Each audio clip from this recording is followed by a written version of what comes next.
Today our topic is data handling. अब graph questions हम already कर चुके हैं तो उसी के साथ हम कंटिन्यू करते हैं डेटा हैंडलिंग से।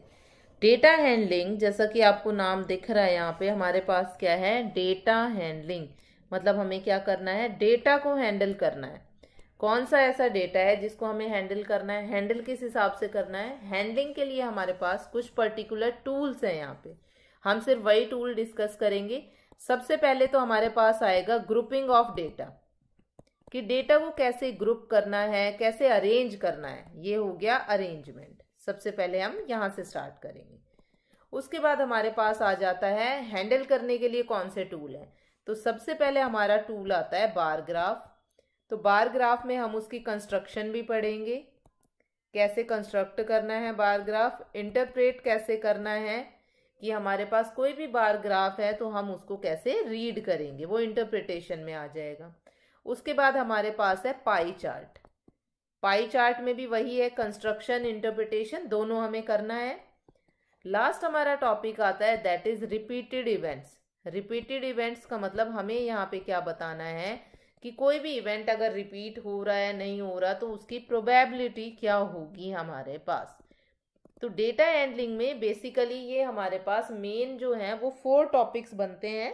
वैसे डेटा हैंडलिंग बहुत वास्ट ब्रांच है, बहुत बड़ी है, बट हमारे सिलेबस में बेसिकली बस यही 4 टॉपिक हैं। तो हम इन्हीं को डिटेल में डिस्कस करेंगे। जैसे जैसे आप हायर क्लासेस में जाओगे आपका एक एक टॉपिक बढ़ता जाएगा। बट ये ध्यान रखना, this is your base for 9th and 10th। जो हम यहाँ पे अभी 8th में कर रहे हैं, this is base for 9th and 10th। तो आपको बहुत ही अच्छे से ध्यान से समझना है। तो अब हम डिस्कस करते हैं सबसे ग्रुपिंग ऑफ डेटा, कि डेटा को कैसे ग्रुप करना है। तो ग्रुपिंग ऑफ डेटा के लिए हम क्या करते हैं, हम टेबल बनाते हैं। टेबुलर फॉर्म होनी चाहिए, ठीक है, ये ध्यान रखना है। टेबल में हमारे पास 3 कंटेंट होते हैं। सबसे पहले जो भी हमारे पास डेटा गिवन है वो डेटा नेम जो भी गिवन है, सपोज आपको मार्क्स गिवन है, क्लासेस गिवन है, वो आपको वहां पे लिखना है। सेकेंड लाइन हमारी आती है टैली मार्क्स। टैली मार्क्स का मतलब है जो भी आपकी फ्रीक्वेंसी है, फ्रीक्वेंसी का मतलब है कोई भी टर्म कितने टाइम्स रिपीट हो रही है, ठीक है, उसको हम टैली मार्क्स में रिप्रेजेंट करते हैं। वो जब क्वेश्चन आएगा मैं तभी एक्सप्लेन करूंगी कैसे टैली मार्क्स में लिखना है। हम स्ट्रेट लाइंस का यूज करते हैं यहाँ पे। थर्ड कॉलम जो आएगा वो हमारा आएगा फ्रीक्वेंसी। फ्रीक्वेंसी का मतलब है कोई भी डेटा कितने टाइम्स रिपीट हो रहा है। सपोज मैंने बोला 5 मार्क्स कितने बच्चों के हैं क्लास में, तो 5 मार्क्स सपोज 20 बच्चों के हैं, तो फ्रीक्वेंसी हमारी क्या बन जाएगी, 20 बन जाएगी, ठीक है। तो एक एग्जाम्पल से स्टार्ट करते हैं। सपोज हमारे पास जो है वो मार्क्स गिवन है, ठीक है, टोटल स्टूडेंट्स है हमारे पास कितने भी, सपोज हमारे पास 25 स्टूडेंट्स हैं और उनके मार्क्स हमारे पास गिवन है। 25 स्टूडेंट्स के मार्क्स गिवन है, तो हमारे जो है वो फर्स्ट टेबल का कॉलम क्या आ जाएगा, वो बन जाएगा मार्क्स। सेकेंड कॉलम हमारा बन जाएगा टैली मार्क्स और थर्ड कॉलम हमारा बन जाएगा फ्रीक्वेंसी, ठीक है। अब मार्क्स, टैली मार्क्स और फ्रीक्वेंसी, मार्क्स का तो मतलब है जो हमें दे रखे हैं नंबर्स, वो वाले नंबर है। मैं लिख रही हूँ नंबर कुछ भी एग्जांपल के लिए। सपोज मैंने लिखा 56, 31, 41, 64, 53, 56, 64, 31, 88, 53, 28, 33, 70, 70, 61, 74, 74, 64, 56, 32, 53, 53, 56, 61 एंड 53। तो सपोज ये तो हमारे पास मार्क्स गिवन थे, ठीक है।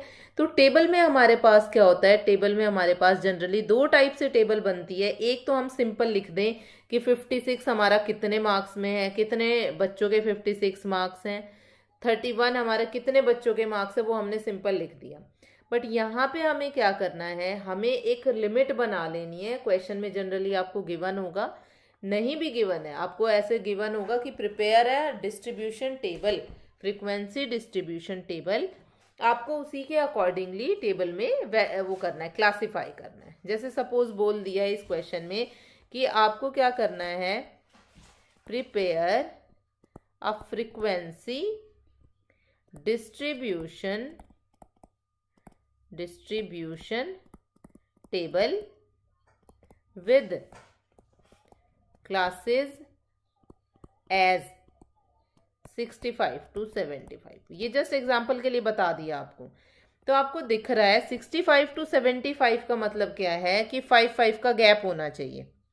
सबसे पहले देखो इसमें मिनिमल नंबर कौन सा है हमारा, सबसे छोटा नंबर कौन सा बनेगा हमारा, यहाँ 31 से छोटा भी कोई है, ये रहा 28 भी है, ये 28 है, उससे छोटा यहाँ पे कोई नहीं दिख रहा हमें। ठीक है, तो हमारी जो टेबल है वो ऑब्वियसली 28 से तो स्टार्ट नहीं हो सकती, क्योंकि किससे स्टार्ट होनी है, 65 to 75। इस तरह से हमें ब्रेक करना है 10 के गैप पे। तो 28 के सबसे नियर बाय कौन सा 5 के टर्म में आता है, दैट इज 25। देखो दोबारा से देखते हैं क्वेश्चन में क्या बोला है। आपको डेटा गिवन है 25 स्टूडेंट्स का, 25 स्टूडेंट के मार्क्स हैं, वो डेटा गिवन हो गया। हमें एक फ्रीक्वेंसी डिस्ट्रीब्यूशन टेबल बनानी है विद क्लासेस। क्लासेस कैसे लेनी है, 65 to 75। मतलब जो भी हमारे मार्क्स हैं उनको ऐसे आपको चेंज करके लेना है।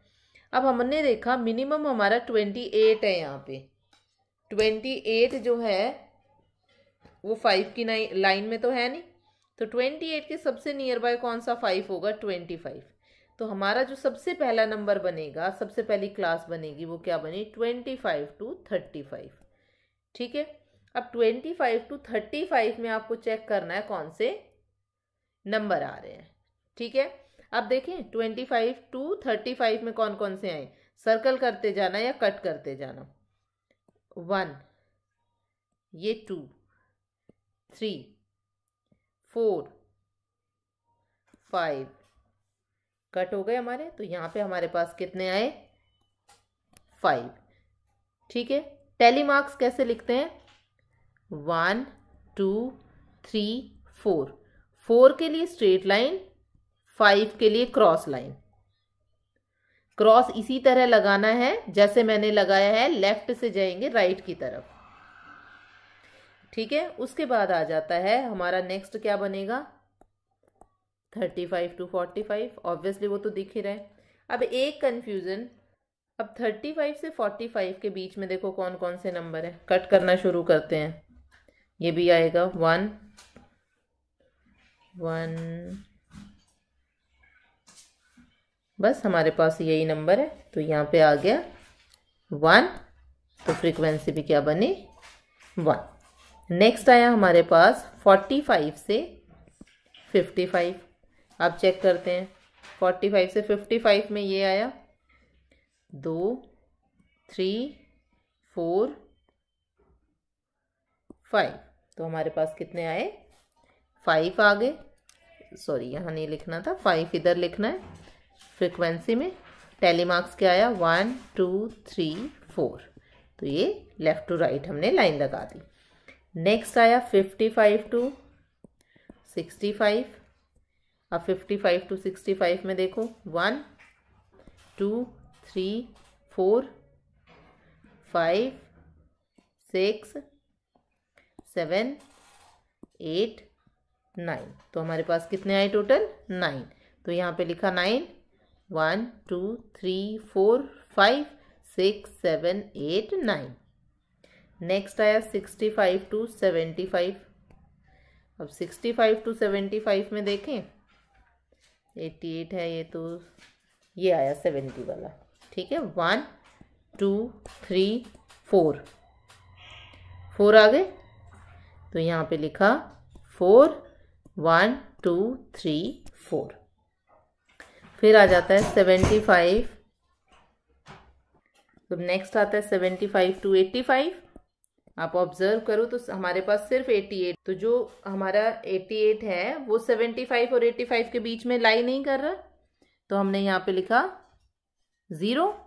अब यहाँ पे 0 है तो यहाँ क्या ड्रॉ करोगे, तो यहाँ लिख देंगे NIL, NIL, मतलब कुछ भी नहीं है उसमें। तो नेक्स्ट हमारे पास क्या बनता है, नेक्स्ट हमारा एक और कॉलम आ जाएगा, वो हमारा बनेगा 85 to 95। इसमें हमारे पास क्या है, 88 है तो आया 1 और यहाँ पे बन गया 1।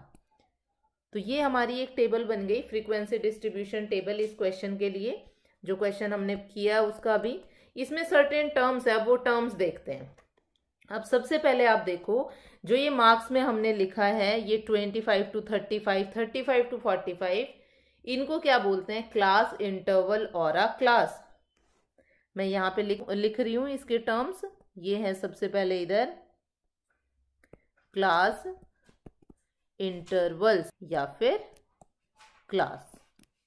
क्या है ये? जैसे हमने क्या लिखा, 25 to 35, 35 to 45 एटसेट्रा। ठीक है। सेकेंड टर्म हमारे पास क्या आती है, इसको क्या बोलते हैं? Called as continuous class. Continuous class क्यों है? क्यों, आप ऑब्जर्व करो, अगर 35 पे फिनिश हुआ तो 35 से ही स्टार्ट हो गया, मतलब बीच में कोई गैप नहीं है हमारे पास। ठीक है। उसके बाद हमारे पास आता है, सपोज 25 to 35 है एग्जाम्पल के लिए, तो इसमें जो नीचे वाला होता है उसको बोलते हैं, जो फर्स्ट वाला होता है उसको बोलते हैं लोअर लिमिट, जो ऊपर की तरफ है उसको बोलते हैं अपर लिमिट। लोअर लिमिट और अपर लिमिट, ये आपको ध्यान रखना है। Lower class limit, upper class limit, एक ही बात है। फिर उसके बाद हमारे पास आता है क्लास मार्क। क्लास मार्क ऐसे ही नहीं है, ये एक टर्म है, ये आपको ध्यान रखना है। क्लास मार्क क्या होता है? Lower class limit plus upper class limit, lower class limit plus upper class limit upon में 2। ये इंपॉर्टेंट है, 1 मार्क में बहुत फ्रीक्वेंटली पूछते हैं, तो ये ध्यान रख। फिर आ जाता है हमारे पास क्लास साइज। क्लास साइज का मतलब क्या होता है? जो भी आपकी अपर लिमिट है उसमें से सब्ट्रैक्ट करना लोअर लिमिट। तो यहाँ पे क्या आया? Class size upper limit minus lower limit, ये भी ध्यान रखना है। उसी के साथ आपको ये ध्यान रखना है, अब ऑब्जर्व किया हुआ आपने, अगर हमारे पास 2 क्लास हैं, कैसे?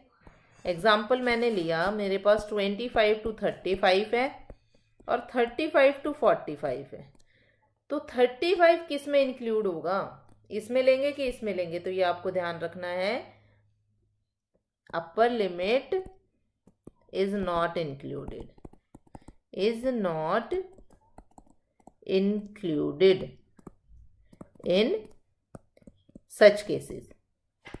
ठीक है, अपर लिमिट इंक्लूड नहीं होगी। This implies 35 include in 35 to 45। Clear हुआ? 35 जो है वो 25 to 35 में नहीं लेना है, वो आपको लेना है 35 to 45 में। कई बार हमारे पास ऐसे भी एग्जाम्पल आ जाती हैं, जो क्लासेस ऐसे होती हैं, देयर आर क्लासेस जैसे 25 to 34 और फिर हो गया 35 to 44, तो इनको क्या बोलते हैं? These are called discontinuous classes. ठीक है, डिसकॉन्टिन्यूअस। डिसकॉन्टिन्यूअस क्यों बोल रहे हैं? क्योंकि ये कॉन्टिन्यूअस नहीं है, ये लगातार नहीं है। कॉन्टिन्यूअस का मतलब है लगातार। यहाँ 34 है तो 34 के बाद 35 पे गए हैं, तो गैप आ गया बीच में। अगर गैप नहीं होता बीच में तो उसको बोलते हैं कॉन्टिन्यूअस क्लास। यहाँ पे गैप आया है तो इट मीन्स ये हमारे पास क्या है? डिसकॉन्टिन्यूअस क्लास है। तो ये जो सर्टेन टर्म्स थी ये हमारे क्वेश्चंस में यूज होती हैं, इसलिए मैंने एग्जाम्पल पहले करके फिर आपको बताया। अब कोई भी क्वेश्चन होगा वो इसी तरह आएगा। ये आपको क्वेश्चन गिवन होगा। डेटा जब भी आप काउंट कर रहे हो तो आपको ध्यान रखना है, आप जिसको काउंट कर चुके हो उसको आपने कट जरूर करना है, वरना बहुत कंफ्यूजन हो जाता है, हम काउंट नहीं कर पाते प्रॉपरली। कट करते हुए जाना है, हल्का सा कट लगाना है पेंसिल से, ये भी ध्यान रखना है। टेबल जो है वो हमेशा पेंसिल से बनानी है, जो कट लगाना है वो भी हमेशा पेंसिल से लगाना है। टेबल के अंदर वाला सारा मैटर आपको पेन से लिखना है, पेंसिल से नहीं लिखना। सिर्फ टेबल का आउटर फॉर्मेट आपको पेंसिल से बनाना है।